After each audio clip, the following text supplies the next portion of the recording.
Hi guys. അപ്പോൾ Athiradi movie കണ്ടു ഇന്നലെ. കൊള്ളാം, നന്നായിട്ടുണ്ട്. പിന്നെ കേരളത്തിലുള്ള റിവ്യൂ ശാസ്ത്രജ്ഞന്മാർ പറയുന്ന പോലെ കീറി മുറിച്ച് പറയുന്നൊന്നുമില്ല.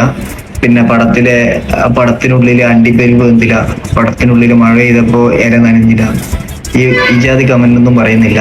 കൊള്ളാം, കുഴപ്പമില്ല. ഒരു ക്യാമ്പസ് ബേസ്ഡ് മൂവി. നന്നായിട്ട് കോമഡി നന്നായിട്ട് വർക്കായിട്ടുണ്ട്, ചിരിക്കാനുണ്ട്. ചുമ്മാ തിയേറ്ററിൽ പോയിട്ട് നമ്മൾ എന്ത് ചെയ്യാ, ചുമ്മാ ഓവർ എക്സ്പെക്ടേഷൻ ഇല്ലാണ്ട് ചുമ്മാ തിയേറ്ററിൽ പോയിട്ട് 2-2.5-3 മണിക്കൂർ ഇരുന്ന് കോമഡി ഒക്കെ കണ്ട് ചിരിച്ച് ഹാപ്പി ആയിട്ട് ഇറങ്ങി പോരാം. ഒരു വൺ ടൈം വാച്ച് മൂവി.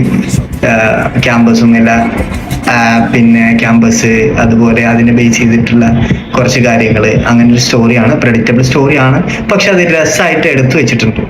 സംവിധായകനാണെങ്കിലും അതിന്റെ ഇതാണെങ്കിലും ചെയ്തു വെച്ചത് രസമായിട്ടുണ്ട്. പക്ക ക്വാളിറ്റിയിലാണ് ചെയ്തു വെച്ചേക്കുന്നത്, നന്നായിട്ടുണ്ട്.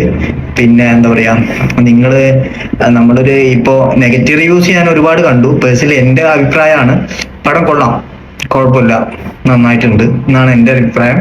നിങ്ങളൊരു റിവ്യൂ പിന്നെ കീറി മുറിച്ചുള്ള റിവ്യൂസ് കണ്ടിട്ട് പടത്തിന് പോകാണ്ടിരിക്കുക, അതാണ് നല്ലത്.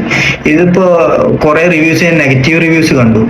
ഇതിലിപ്പോ എന്താ നെഗറ്റീവ് റിവ്യൂ പറയാനുള്ളത് എന്ന് എനിക്ക് മനസ്സിലായിരുന്നു. ഒരു കൊമേഴ്സ്യൽ കോളേജ് ക്യാമ്പസ് ബേസ്ഡ് ഒരു മൂവി, അത് അവര് കോമഡി ആയിട്ട്, വർക്കാവുന്ന കോമഡി ആയിട്ട് നന്നായിട്ട് ചെയ്തു വെച്ചിട്ടുണ്ട്.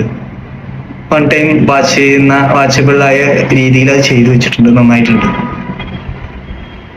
അപ്പോൾ എല്ലാവരും പോയി തിയേറ്ററിൽ പോയി കാണാം. Okay, by.